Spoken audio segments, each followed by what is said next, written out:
Ya, terima kasih Anda masih bersama kami di Seputar Aceh. Pemirsa, sepanjang tahun 2019, kasus narkoba yang ditangani Polres Biren menurun, namun barang bukti yang disita justru naik drastis dari tahun sebelumnya.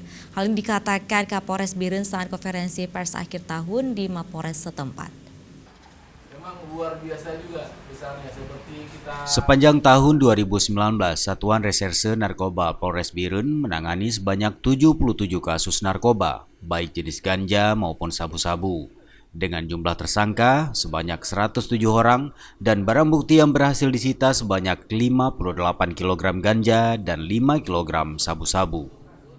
Dari 77 kasus yang ditangani, 66 kasus yang sudah dikelar atau P21, sementara 11 kasus lainnya masih dalam proses penyelidikan. Angka tersebut menurun dari tahun sebelumnya, sementara untuk barang bukti justru meningkat drastis. Hal tersebut disampaikan Kapolres Biren dalam konferensi pers akhir tahun yang digelar di Mapolres setempat. Pecat, kalau Kapolresnya terlibat, pecat. Ya. Disampaikan nggak ada lagi.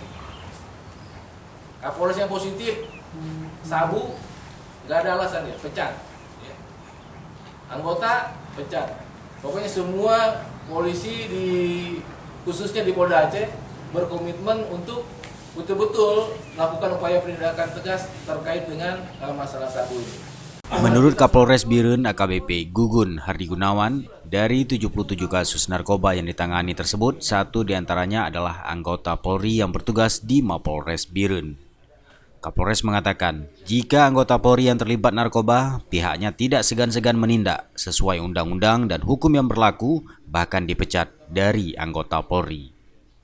Dari Kabupaten Biren, Tim Liputan Aceh TV melaporkan.